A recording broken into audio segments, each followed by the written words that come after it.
আসসালামু আলাইকুম ওয়া রাহমাতুল্লাহি ওয়া বারাকাতুহু।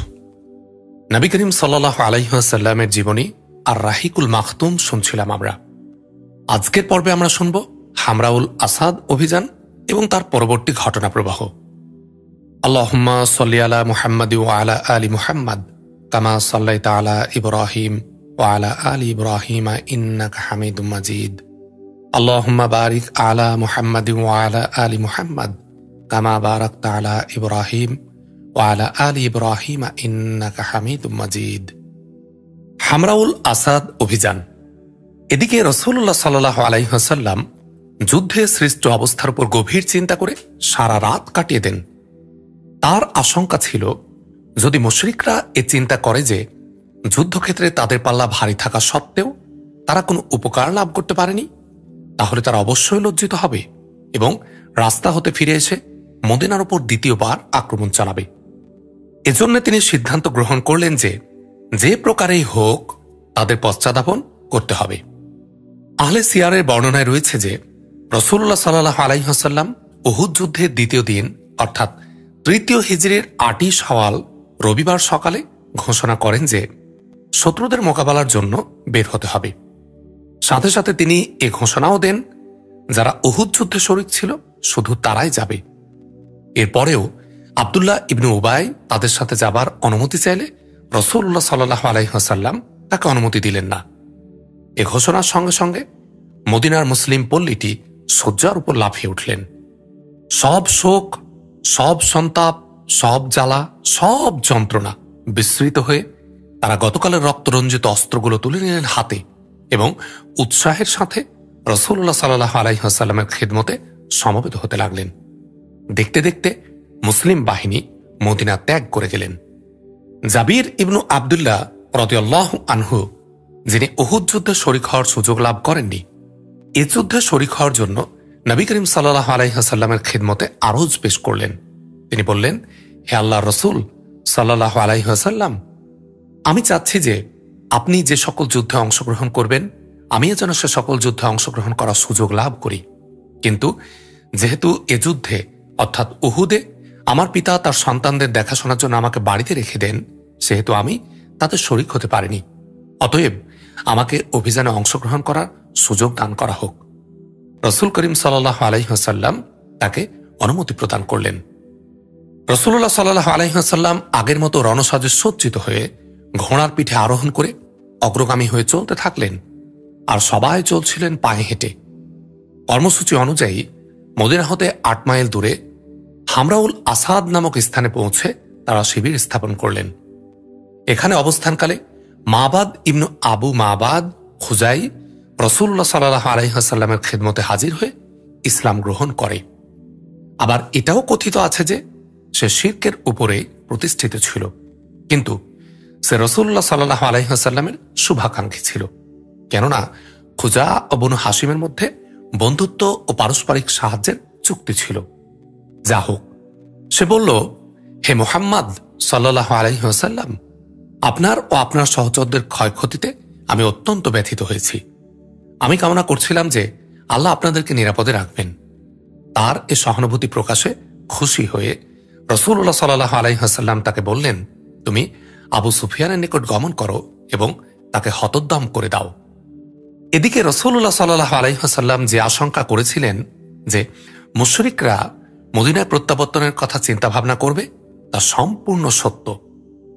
মুশরিকরা মদিনা হতে ৩৬ মাইল দূরে রাওহা নামক স্থানে পৌঁছে যখন শিবির স্থাপন করল, তখন তারা পরস্পরকে তিরস্কার ও ভর্ৎসনা করতে লাগলো। তারা পরস্পর বলাবলি করতে লাগলো যে আমরা কোনো কাজই করতে পারলাম না এবং আমাদের উদ্দেশ্য সফল হল না।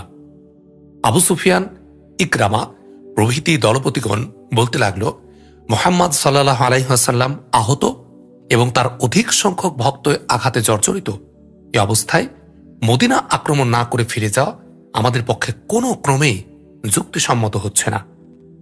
মুসলিমগণকে সমূলে উৎপাটিত ও সম্পূর্ণরূপে বিধ্বস্ত করার জন্যই আমরা এত উদ্যোগ আয়োজন করলাম এবং সবকিছুই বিধ্বস্ত করে ফেললাম। এখন তার সুযোগ উপস্থিত হয়েছে, অথচ আমরা ফিরে যাচ্ছি। দুদিন পরেই তারা আবারও সামলে উঠবে, তখন আমাদের উদ্দেশ্য সহজসাধ্য হবে না। কেননা তাদের শান শওকত ও শক্তি কিছুটা খর্ব হলেও তাদের মধ্যে এখনো কিছু সংখ্যক লোক রয়ে গেছে যারা আবার তোমাদের মাথা ব্যথার কারণ হবে। অতএব তোমাদের উচিত মদিনায় ফিরে গিয়ে তাদের মূলোৎপাটন করে ফেলবে।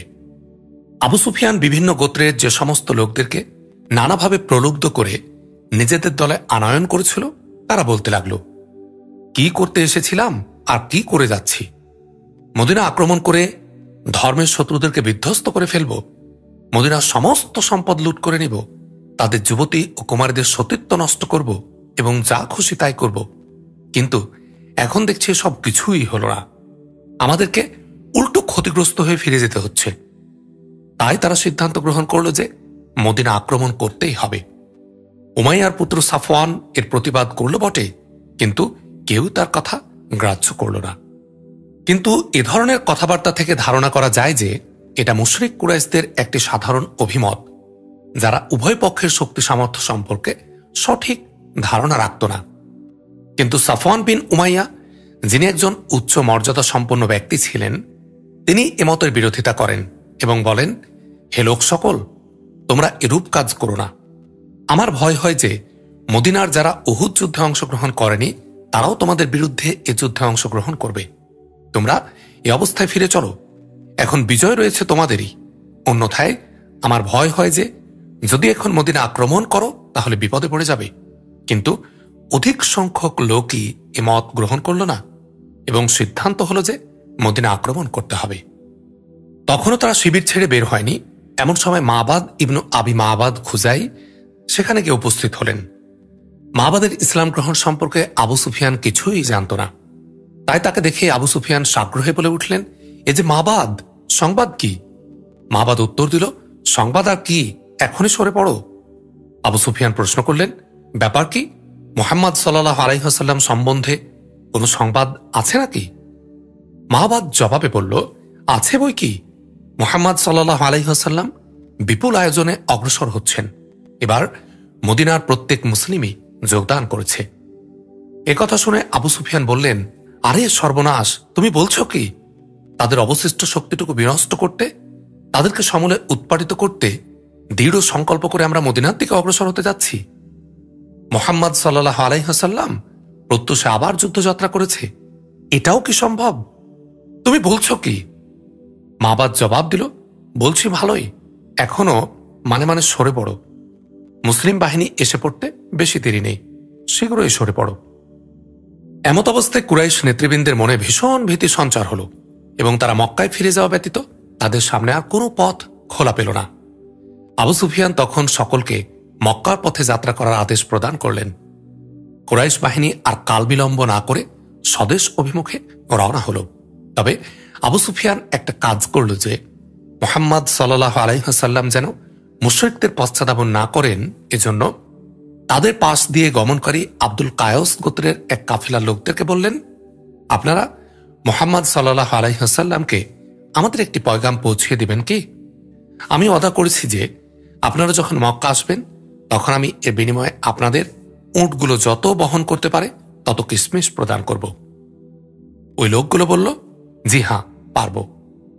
আবু সুফিয়ান তখন তাদেরকে বললেন, মুহাম্মদ সাল্লাল্লাহু আলাইহি ওয়াসাল্লামকে এ খবর পৌঁছে দিবেন যে আমরা তাকে ও তার সঙ্গীদেরকে খতম করে দেওয়ার জন্য দ্বিতীয়বার আক্রমণের সিদ্ধান্ত গ্রহণ করেছি। এরপর এ কাফেলা যখন হামরাউল আসাদে রাসূলুল্লাহ সাল্লাল্লাহু আলাইহি ওয়াসাল্লাম এবং সাহাবায়ে কেরামের পাশ দিয়ে গমন করে তখন তাদেরকে আবু সুফিয়ানের এ পয়গাম শুনিয়ে দেয় এবং বলে, সূরা আল ইমরানে আল্লাহ রব্বুল আলামিন 173-74 নম্বর আয়াতে বলছেন, তোমাদের বিরুদ্ধে লোক অর্থাৎ মুশরিকরা জমায়েত হয়েছে, সুতরাং তোমরা তাদেরকে ভয় করো। কিন্তু এটা তাদের বিশ্বাস দৃঢ়তর করেছিল এবং তারা বলেছিল, আল্লাহ আমাদের জন্য যথেষ্ট এবং তিনি কত উত্তম কর্মবিধায়ক। তারপর তারা আল্লাহর অবদান ও অনুগ্রহ সহ ফিরে এসেছিল, কোন অনিষ্ট তাদেরকে স্পর্শ করেনি এবং আল্লাহ যাতে সন্তুষ্ট তারা তারই অনুসরণ করছিলেন এবং আল্লাহ বড় অনুগ্রহশীল। রাসূলুল্লাহ সাল্লাল্লাহু আলাইহি ওয়াসাল্লাম রবিবার হামরাউল আসাদে পৌঁছেছিলেন এবং সোমবার, মঙ্গলবার, বুধবার অর্থাৎ তৃতীয় হিজরির 9, 10 এবং 11 শাওয়াল সেখানে অবস্থান করেছিলেন এরপর মদিনায় ফিরে এসেছিলেন। ফিরবার পূর্বে আবু আজ্জা জুমাহি রাসূলুল্লাহ সাল্লাল্লাহু আলাইহি ওয়াসাল্লামের হাতে বন্দী হয়। এ ছিল ওই ব্যক্তি যে বদরের যুদ্ধে বন্দী হওয়ার পর দারিদ্র্য ও কন্যার আধিক্যের কারণে বিনা পণে মুক্তি পেয়েছিল। শর্ত ছিল সে ভবিষ্যতে কখনো রাসূলুল্লাহ সাল্লাল্লাহু আলাইহি ওয়াসাল্লামের বিরুদ্ধে কাউকেও সাহায্য করবে না। কিন্তু সে প্রতিজ্ঞা ভঙ্গ করে কবিতার মাধ্যমে নবী করিম সাল্লাল্লাহু আলাইহি ওয়াসাল্লাম ও সাহাবায়ে কেরামের বিরুদ্ধে জনগণকে উত্তেজিত করতে থাকে। অতঃপর উহুদ যুদ্ধে মুসলিমগণের বিরুদ্ধে লড়াই করার জন্য সে নিজেও আগমন করে। তাকে গ্রেফতার করে যখন রাসূলুল্লাহ সাল্লাল্লাহু আলাইহি ওয়াসাল্লামের খিদমতে হাজির করা হয়, তখন সে বলতে শুরু করে, মুহাম্মদ সাল্লাল্লাহু আলাইহি ওয়াসাল্লাম, আমার অপরাধ ক্ষমা করুন, আমার প্রতি অনুগ্রহ করুন এবং আমার শিশু সন্তানদের খাতিরে আমাকে ছেড়ে দিন। আমি অঙ্গীকার করছি যে এরূপ অপরাধমূলক কাজ আর কখনো করব না। নবী করিম সাল্লাল্লাহু আলাইহি ওয়াসাল্লাম উত্তরে বললেন, এখন এটা হতে পারে না যে মক্কায় ফিরে গিয়ে নিজের কপালে হাত মেরে বলবে, আমি মুহাম্মদ সাল্লাল্লাহু আলাইহি ওয়াসাল্লামকে দুবার প্রতারিত করেছি। মুমিনকে এক ছিদ্র হতে দুবার দংশন করা হয় না। অতঃপর তিনি জুবাইর রাদিয়াল্লাহু আনহুকে অথবা আসিম ইবনু সাবিত রাদিয়াল্লাহু আনহুকে তার গর্দান উড়িয়ে দেওয়ার নির্দেশ প্রদান করেন। তারা তাকে হত্যা করেন। অনুরূপভাবে মক্কার একজন গুপ্তচরও মারা যায়। তার নাম ছিল মুয়াবিয়া ইবনু মুগীরা ইবনু আবিল আস। সে ছিল আব্দুল মালিক ইবনু মারওয়ানের নানা। উহুদের দিন মুশরিকরা যখন মক্কার দিকে ফিরে যায়, তখন সে তার চাচাতো ভাই উসমান ইবনু আফফান রাদিয়াল্লাহু আনহুর সাথে সাক্ষাৎ করতে আসে। উসমান রাদিয়াল্লাহু আনহু রাসূলুল্লাহ সাল্লাল্লাহু আলাইহি ওয়াসাল্লামের নিকট তার জন্য নিরাপত্তা প্রার্থনা করেন। রাসূলুল্লাহ সাল্লাল্লাহু আলাইহি ওয়াসাল্লাম তাকে এই শর্তে নিরাপত্তা প্রদান করেন যে সে যদি মদিনায় 3 দিনের বেশি অবস্থান করে তবে তাকে হত্যা করে দেয়া হবে। কিন্তু মদিনা যখন মুসলিম সৈন্য হতে শূন্য হয়ে গেল, তখন এ লোকটি কুরাইশদের গোয়েন্দাগিরি করার জন্য মদিনায় 3 দিনের বেশি থেকে যায়। অতঃপর যখন মুসলিম সেনাবাহিনী মদিনায় ফিরে আসে, তখন সে পালাবার চেষ্টা করে। রাসূলুল্লাহ সাল্লাল্লাহু আলাইহি ওয়াসাল্লাম যায়েদ ইবনু হারিসা রাদিয়াল্লাহু আনহু ও আম্মার ইবনু ইয়াসার রাদিয়াল্লাহু আনহুকে নির্দেশ দেন তারা যেন ওই ব্যক্তির পিছু নিয়ে তাকে হত্যা করেন। হামরাউল আসাদ অভিযানের বর্ণনা পৃথক নামে দেয়া হলেও প্রকৃতপক্ষে এটা উহুদ যুদ্ধেরই একটা অংশ এবং পরিশিষ্ট। এই হল উহুদ যুদ্ধে জয় পরাজয় পর্যালোচনা। ঐতিহাসিকগণ এ যুদ্ধের যথেষ্ট পর্যালোচনা করেছেন যে এ যুদ্ধে জয়লাভ হয়েছে না পরাজয় হয়েছে। এ যুদ্ধে মুশরিকরা তাদের সপক্ষে ভালো কিছু করতে পেরেছিল, এ বিষয়ে কোনো সন্দেহ নেই। অধিকন্তু যুদ্ধের নিয়ন্ত্রণ মূলত তাদের হাতেই ছিল। অন্যপক্ষে নিজেদের কর্মদোষে মুসলমানদেরই জানমালের ক্ষয়ক্ষতি হয়েছিল বেশি। হ্যাঁ, মুমিনদের একটি দলের মন মানসিকতা একেবারেই ভেঙে পড়েছিল এবং যুদ্ধের হাল কুরাইশদের পক্ষেই ছিল। তবে এমন কতক বিবেচ্য বিষয় রয়েছে যার ফলে আমরা এ সিদ্ধান্তে উপনীত হতে পারি না যে মুশরিকদের বিজয় হয়েছিল। যেমন আমরা বলতে পারি মাক্কি বাহিনী মুসলিম শিবিরের দখল নিতে পারেনি এবং ব্যাপক ও কঠিন বিপদের মুহূর্তেও মাদানী বাহিনী যুদ্ধক্ষেত্র পরিত্যাগ করে মদিনায় পালিয়ে যাননি, বরং তারা অত্যন্ত বীরত্বের সাথে নেতৃত্বের কেন্দ্রে একত্রিত হয়। আর তাদের হাত এমন ভেঙে পড়েনি যে মাক্কি বাহিনী তাদেরকে পশ্চাতাপন করতে পারে এবং মদিনা বাহিনীর জন্য সৈন্য মাক্কি বাহিনীর হাতে বন্দী হয়নি। কাফিররা মুসলিমদের থেকে কোনো গনিমতের মালও সংগ্রহ করতে পারেনি। মুসলিম সেনাবাহিনী তাদের শিবিরে অবস্থান করেছে, কিন্তু মুশরিকরা তৃতীয় দফায় যুদ্ধের জন্য সেখানে অবস্থান করেনি। এমনকি জয়লাভকারী বাহিনীর যে সাধারণ নীতি আছে, তারা যুদ্ধ ময়দানে 1, 2 বা 3 দিন অবস্থান করবে, মাক্কি বাহিনী তাও করেনি। বরং তারা দ্রুত প্রত্যাবর্তন করে এবং মুসলমানদের পূর্বেই তারা যুদ্ধ ময়দান পরিত্যাগ করে। পরে মুশরিক বাহিনী যথাসাধ্য চেষ্টা করেও নারী ও ধন সম্পদ লুণ্ঠনের জন্য মদিনাতে প্রবেশ করতে সক্ষম হয়নি। অথচ স্পষ্ট বিজয়ের এটা অন্যতম লক্ষণ। সবকিছু পর্যালোচনা করে আমরা এই সিদ্ধান্তে পৌঁছতে পারি, মক্কার কুরাইশদের পক্ষে বিজয় লাভ না করা হলেও এটা সম্ভব হয়েছিল যে যুদ্ধের পট পরিবর্তনের পর মুসলমানদের সীমাহীন ও যথেষ্ট ক্ষতি সাধনের পরও রেহাই পেয়ে যায়। তবে এটাকে মুশরিকদের বিজয় কখনোই বলা যায় না, বরং আবু সুফিয়ানের দ্রুত পলায়ন করা ও প্রত্যাবর্তন করা থেকে এটা সহজেই অনুমান করা যায় যে তৃতীয় দফায় যুদ্ধ করলে তার বাহিনী নিদারুণ ক্ষতি হওয়ার ব্যাপারে সে খুবই ভীত ছিল। আর বিশেষ করে গাজওয়ায়ে হামরাউল আসাদ আবু সুফিয়ানের স্বীয় অবস্থান হতে এটা আরো ভালোভাবে বোঝা যায়। এরূপ অবস্থায় আমরা এ যুদ্ধকে এক দলের বিজয় অন্য দলের পরাজয় না বলে অমীমাংসিত যুদ্ধ বলতে পারি, যাতে উভয় দল নিজ নিজ সফলতা ও ক্ষয়ক্ষতির অংশ লাভ করেছে। অতঃপর যুদ্ধক্ষেত্র হতে পলায়ন এবং নিজেদের শিবিরে শত্রুদের অধিকারে ছেড়ে দেয়া ছাড়াই যুদ্ধ করা হতে বিরত হয়েছে। আর অমীমাংসিত যুদ্ধ তো এটাকেই বলা হয়। এদিকে আল্লাহ তাআলা ইঙ্গিত করে বলেছেন সূরা নিসার 104 নম্বর আয়াতে, এ শত্রু কওমের পশ্চাদাপনে দুর্বলতা দেখাবে না, কেননা যদি তোমরা কষ্ট পাও তবে তোমাদের মতো তারাও তো কষ্ট পায়, আর তোমরা আল্লাহ হতে এমন কিছু আশা করো যা তারা আশা করে না। এ আয়াতে আল্লাহ তাআলা ক্ষতি সাধনে ও ক্ষতি অনুভবকরণে এক সেনাবাহিনীকে অন্য সেনাবাহিনীর সাথে উপমা দিয়েছেন, যার মর্মার্থ হল দুই পক্ষেরই অবস্থান সমপর্যায়ের। উভয় পক্ষই এমন অবস্থায় ফিরে এসেছে যে কেউ কারোর উপর জয়ী হতে পারেনি। এ যুদ্ধের উপর আল কোরআনের ব্যাখ্যা। পরবর্তীতে কোরআন নাজিল হলে তাতে যুদ্ধের এক একটি মঞ্জিলের উপর আলোকপাত করা হয়েছে এবং বিশদ ব্যাখ্যা করে ওই কারণগুলো চিহ্নিত করা হয়েছে, যেগুলোর ফলে মুসলিমগণকে মারাত্মক ক্ষতির সম্মুখীন হতে হয়েছিল।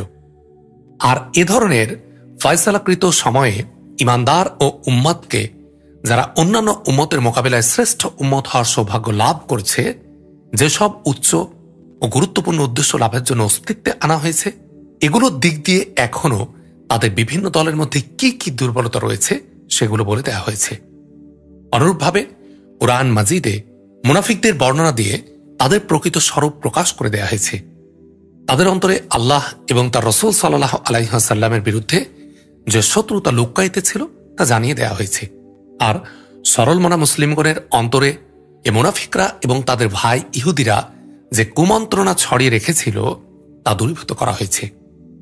এ প্রশংসনীয় হিকমত উদ্দেশ্যের দিকে ইঙ্গিত করা হয়েছে, যা এ যুদ্ধের ফল ছিল। এ যুদ্ধ সম্পর্কে সূরা আলে ইমরানের 60টি আয়াত নাজিল হয়েছে। সর্বপ্রথম যুদ্ধের প্রাথমিক মঞ্জিলের উল্লেখ করা ইরশাদ করা হয়েছে সূরা আলে ইমরানের 121 নম্বর আয়াতে, স্মরণ করো যখন তুমি সকালবেলায় তোমার পরিজন হতে বের হয়ে মুমিনদের যুদ্ধের জন্য জায়গায় জায়গায় মোতায়েন করেছিলে। তারপর শেষে এ যুদ্ধের ফলাফল ও রহস্যের উপর ব্যাপক আলোকপাত করে ইরশাদ করা হয়েছে সূরা আলে ইমরানের 179 নম্বর আয়াতে, অসৎকে সৎ থেকে পৃথক না করা পর্যন্ত তোমরা যে অবস্থায় আছো আল্লাহ মুমিনদেরকে সে অবস্থায় ছেড়ে দিতে পারেন না, এবং আল্লাহ তোমাদেরকে গায়েবের বিধান জ্ঞাত করেন না। তবে আল্লাহ তার রাসূল আলাইহিমুসসালামগণের মধ্য থেকে যাকে ইচ্ছা বেছে নেন। কাজেই তোমরা আল্লাহ ও তার রাসূলগণের প্রতি ঈমান আনো। যদি তোমরা ঈমান আনো আর তাকওয়া অবলম্বন করো তাহলে তোমাদের জন্য আছে মহা পুরস্কার। এ যুদ্ধে আল্লাহ তাআলার সক্রিয় উদ্দেশ্য ও রহস্য আল্লামা ইবনুল কাইয়িম এ সম্পর্কে বিস্তারিতভাবে লিখেছেন।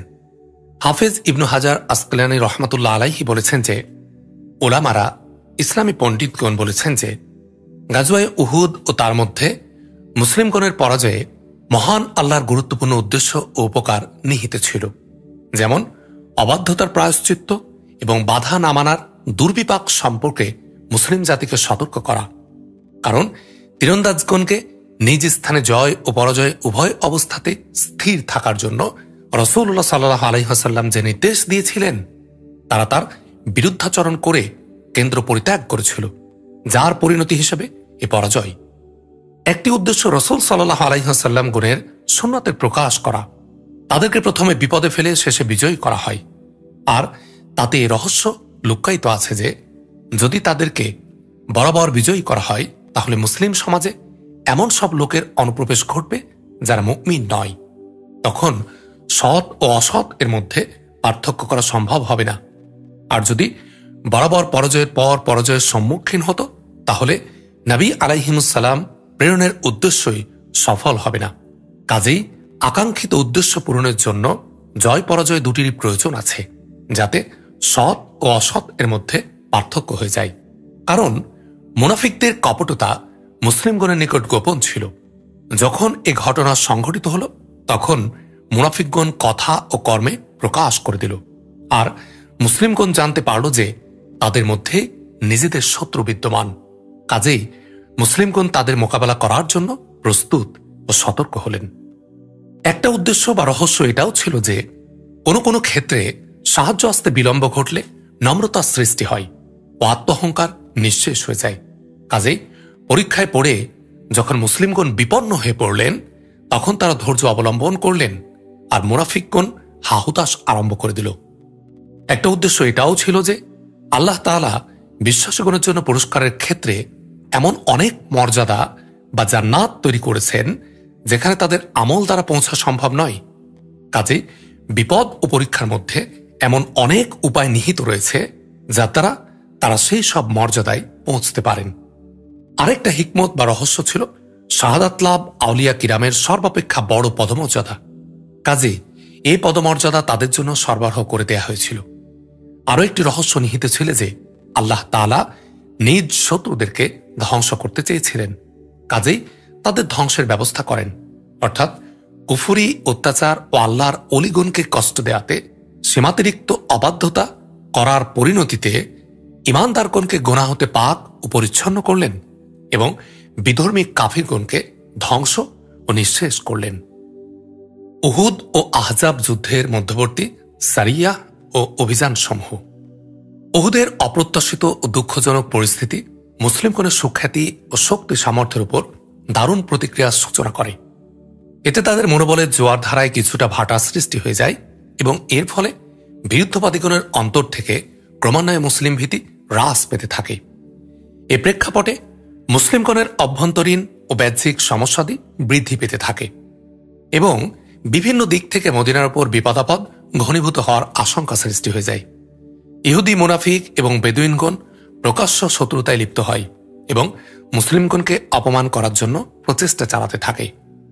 তাদের এই চক্রান্ত ও শত্রুদের উদ্দেশ্য ছিল এমনভাবে ইসলামের মূলোৎপাটন করে ফেলা যাতে কোনো দিনই মুসলিমগণ আর মাথা চাড়া দিয়ে না উঠতে পারে।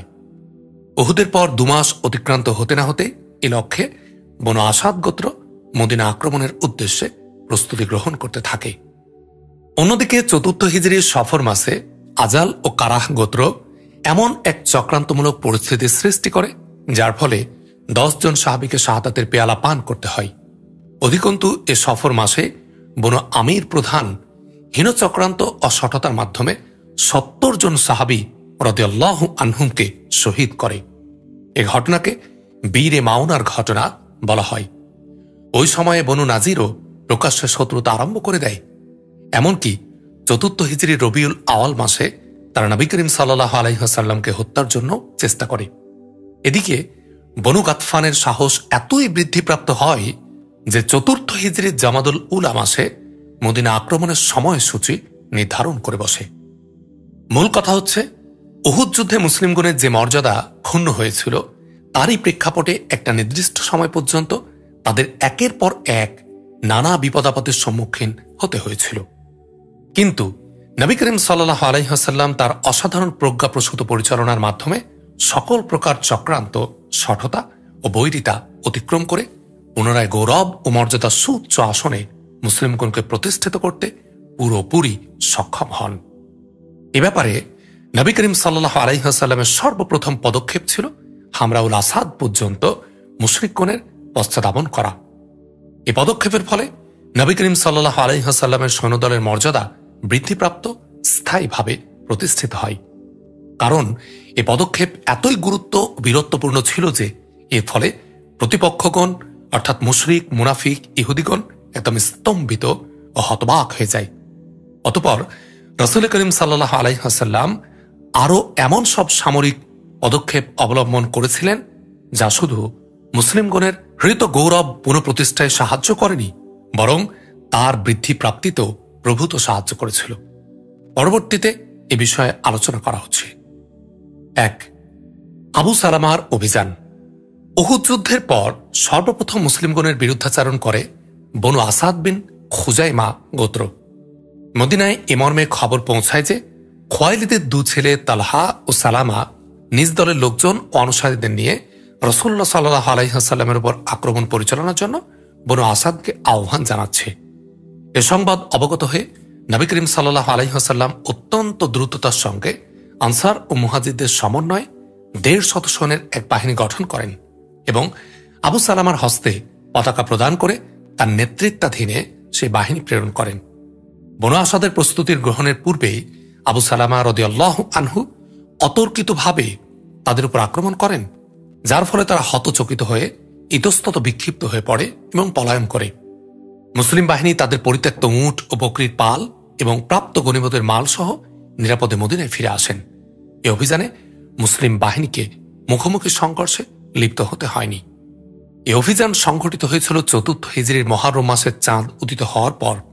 এই অভিযান থেকে প্রত্যাবর্তনের পর আবু সালামা রাদিয়াল্লাহু আনহু এর উহুদ যুদ্ধে আহত হওয়ার কারণে প্রাপ্ত ব্যথা পুনরায় বৃদ্ধিপ্রাপ্ত হয় এবং অল্পকালের মধ্যে তিনি মৃত্যুমুখে পতিত হন। 2. আব্দুল্লাহ বিন উনাইস রাদিয়াল্লাহু আনহুর অভিযান। 4th হিজরির মুহররম মাসের 5 তারিখে এ মর্মে একটি সংবাদ পাওয়া যায় যে খালিদ বিন সুফিয়ান হুজালি মুসলিমগণকে আক্রমণ করার উদ্দেশ্যে সৈন্য সংগ্রহ করছে। শত্রুপক্ষের এই দুরভিসন্ধি নস্যাৎ করার লক্ষ্যে রাসূলুল্লাহ সাল্লাল্লাহু আলাইহি ওয়াসাল্লাম আব্দুল্লাহ ইবনে উনাইস রাদিয়াল্লাহু আনহুকে প্রেরণ করেন। আব্দুল্লাহ বিন উনাইস রাদিয়াল্লাহু আনহু মদিনার বাইরে 18 দিন অবস্থানের পর মুহররমের 23 তারিখে প্রত্যাবর্তন করেন। তিনি খালিদকে হত্যা করে তার মস্তক সঙ্গে নিয়ে আসেন।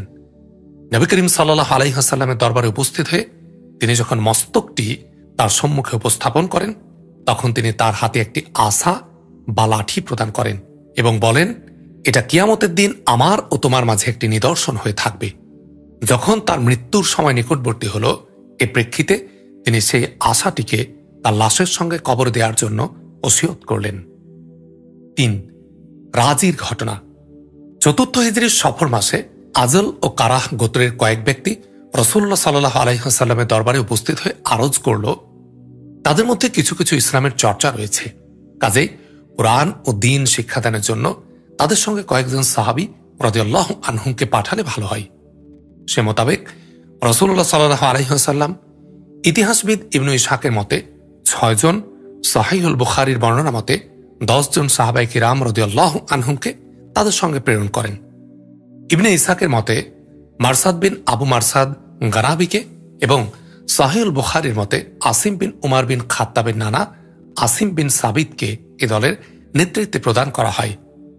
এরা যখন রাবেগ ও জিদ্দার মধ্যবর্তী স্থানের হুজাইল গোত্রের রাজি নামক ঝর্ণার নিকটে পৌঁছেন, তখন আজল ও কারাহ উল্লেখিত ব্যক্তিবর্গ হুজাইল গোত্রের শাখা বনু লাহআনকে তাদের উপর আক্রমণ চালানোর জন্য লেলিয়ে দেয়। এ গোত্রের 100 তীরন্দাজ তাদের অনুসন্ধান করতে থাকে। পদচিহ্ন অনুসরণ করতে করতে গিয়ে তাদের নাগালের মধ্যে পেয়ে যায়। সাহাবাগণ একটি পাহাড়ের চূড়ায় আশ্রয় গ্রহণ করে। এ অবস্থায় বনু লাহইয়ান তাদের চতুর্দিক থেকে ঘিরে ফেলার পর বলতে থাকে, তোমাদের সঙ্গে এ মর্মে আমরা অদাবদ্ধ হলাম যে তোমরা যদি নিচে নেমে আসো তাহলে আমরা কাউকেও হত্যা করব না। আসিম তাদের প্রস্তাবে সম্মত না হয়ে সঙ্গে নিয়ে যুদ্ধে লিপ্ত হলেন, কিন্তু শত্রুপক্ষের অবিরাম তীর বর্ষণের ফলে 7 জন শাহাদাত বরণ করেন। জীবিত রইলেন 3 জন। তারা হচ্ছেন খুবাইব রাদিয়াল্লাহু আনহু, যায়েদ বিন দাসিন্না রাদিয়াল্লাহু আনহু এবং আরও একজন। আবারও বনু লাহইয়ান তাদের ওয়াদা পুনর্ব্যক্ত করলে তারা নিচে নেমে আসেন, কিন্তু নাগালের মধ্যে পেয়ে তারা ওয়াদা ভঙ্গ করে ধনুকের ছিলা দ্বারা তাদেরকে বেঁধে ফেলে। অঙ্গীকার ভঙ্গের প্রসঙ্গ উল্লেখ করে 3য় সাহাবী তাদের সঙ্গে যেতে অস্বীকার করেন। তারা তাকে জোর করে সঙ্গে নিয়ে যাওয়ার চেষ্টা করতে থাকে, কিন্তু না পেরে শেষ পর্যন্ত তাকে হত্যা করে। এদিকে খুবাইব রাদিয়াল্লাহু আনহু এবং যায়েদ বিন দাসিনা রাদিয়াল্লাহু আনহু মক্কায় গিয়ে বিক্রি করে দেয়। এ সাহাবীদ্বয় বদরের যুদ্ধে মক্কার নেতৃস্থানীয় ব্যক্তিদেরকে হত্যা করেছিলেন। খুবাইব রাদিয়াল্লাহু আনহু কিছুদিন যাবৎ বন্দী অবস্থায় মক্কাবাসীদের নিকট থাকেন। তারপর মক্কাবাসীগণ তাকে হত্যা করার উদ্দেশ্যে হারাম শরীফের বাইরে তানাইমে নিয়ে যায়। তাকে শুলে চড়ানোর পূর্ব মুহূর্তে তিনি বলেন, 2 রাকাত সালাত পড়ার জন্য সময় ও সুযোগ আমাকে দেয়া হোক। তাকে সময় দেয়া হলে তিনি 2 রাকাত সালাত আদায় করেন। সালাত আনতে সালাম ফেরানোর পর তিনি বলেন, যদি তোমাদের এ বলার ভয় না থাকতো যে আমি যা কিছু করছি তা ভয় পাওয়ার কারণে করছি, তাহলে আরো দীর্ঘ সময় যাবৎ এ সালাত আদায় করতাম। তারপর তিনি বলেন, আল্লাহুম্মা আহসিহিম আদাদান ওয়াকতুলহুম বাদাদান ওয়ালা তুবকি মিনহুম আহাদান। হে আল্লাহ, তাদেরকে এক এক করে গুনে গুনে নাও, অতঃপর তাদেরকে বিক্ষিপ্তভাবে মৃত্যু দাও এবং কাউকে অবশিষ্ট রেখো না। একথার পর তিনি নিম্নোক্ত কবিতা আবৃত্তি করেন। আমার শত্রুগণ তাদের দলবল ও তাদের গোত্রসমূহকে আমার চারদিকে একত্রিত করেছে এবং তাদের সকলেই এক স্থানে একত্রিত হয়েছে। তারা আমার হত্যার দৃশ্য অবলোকন করার জন্য তাদের সন্তান সন্ততি এবং নারীদেরকেও একত্রিত করেছে। তারা আমাকে হত্যা করার জন্য প্রকাণ্ড ও সুদৃঢ় এক খেজুর বৃক্ষের নিকটবর্তী করেছে। হে আরশের মালিক আল্লাহ, আমাকে হত্যার ব্যাপারে আমার সঙ্গে তারা যা করতে চায় তুমি আমাকে তাতে ধৈর্য ধারণের শক্তি দান করো, কারণ অল্প সময়ের মধ্যে তারা আমার মাংসগুলোকে টুকরো টুকরো করে ফেলবে এবং মৃত্যুর মাধ্যমে আমার সকল আশা আকাঙ্ক্ষার নিরসন ঘটাবে।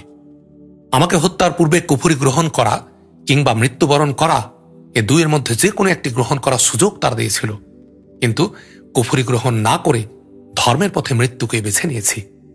তখন তারা আমার নয়ন যুগল বিনা অস্থিরতায় অশ্রু প্রবাহিত করেছে। অর্থাৎ মৃত্যুর ভয়ে আমি অস্থির হইনি, বরং তাদের অন্যায় আচরণ ও নির্বুদ্ধিতার কারণে ক্ষোভে দুঃখে আমার নয়ন যুগল অশ্রুসিক্ত হয়েছে। আমি যখন মুসলিম হিসাবে আল্লাহর পথে কাফিরদের হাতে নিহত হচ্ছি, তখন আমার হত্যা যে কোনো অবস্থায় হোক না কেন আমি কোনো কিছুকে ভয় করি না। আমি জানি যে মহান আল্লাহর সন্তুষ্টি লাভের উদ্দেশ্যেই আমার মৃত্যু হচ্ছে। মহান আল্লাহ ইচ্ছে করলে আমার শরীরের বিখণ্ডীকৃত প্রতিটি অঙ্গ প্রত্যঙ্গ বরকত দান করতে পারেন। এরপর খুবাইব রাদিয়াল্লাহু আনহুকে আবু সুফিয়ান বলল, তোমার নিকট কি এটা পছন্দনীয় নয় যে তোমার পরিবর্তে মুহাম্মদ সাল্লাল্লাহু আলাইহি ওয়াসাল্লামকে আমাদের এখানে পেয়ে তার গ্রীবা কর্তন করা হবে আর তুমি নিজ আত্মীয় স্বজন সহ জীবিত থাকবে? তিনি বললেন, না, আল্লাহর শপথ, আমার নিকট এটা তো সহনীয় নয় যে আমি আপন আত্মীয় স্বজন নিয়ে বেঁচে থাকি এবং তার পরিবর্তে মুহাম্মদ সাল্লাল্লাহু আলাইহি ওয়াসাল্লামকে সেখানে তিনি অবস্থান করছেন একটি কাঁটার আঘাত লেগে যায় এবং সে আঘাতেতে ব্যথিত হন। এরপর মুশরিকরা তাকে শুলে চড়িয়ে হত্যা করল এবং তার লাশ দেখানোর জন্য লোক নিযুক্ত করে দিল। কিন্তু আমির বিন উমাইয়া জামরি রাদিয়াল্লাহু আনহু সেখানে উপস্থিত হলেন এবং রাত্রিবেলা অত্যন্ত চাতুর্যের সঙ্গে লাশ উঠিয়ে নিয়ে দাফন করলেন। খুবাইব রাদিয়াল্লাহু আনহুকে হত্যা করেছিল উকবা বিন হারিস। খুবাইব রাদিয়াল্লাহু আনহু তার পিতা হারিসকে বদর যুদ্ধে হত্যা করেছিলেন। সহিহুল বুখারীতে বর্ণিত আছে যে খুবাইব রাদিয়াল্লাহু আনহু সর্বপ্রথম সম্মানিত ব্যক্তি যিনি হত্যার পূর্বে 2 রাকাত সালাত আদায় করার প্রথা চালু করেছিলেন। বন্দী অবস্থায় তাকে আঙ্গুর ফল খেতে দেখা গিয়েছিল, অথচ সে সময় মক্কায় খেজুর পাওয়া যাচ্ছিল না। দ্বিতীয় সাহাবী যাকে এই ঘটনায় ধরা হয়েছিল তিনি ছিলেন যায়েদ বিন দাসিন্না। সাফওয়ান বিন উমাইয়া তাকে ক্রয় করে নিয়ে হত্যা করে পিতৃ হত্যার প্রতিশোধ গ্রহণ করে। কুরাইশগণ আসিম রাদিয়াল্লাহু আনহুর দেহের অংশবিশেষ আনয়নের জন্য লোক প্রেরণ করে। উদ্দেশ্য ছিল তাকে শনাক্ত করা, কারণ বদর যুদ্ধে তিনি বিশিষ্ট কোনো এক কুরাইশ প্রধানকে হত্যা করেছিলেন।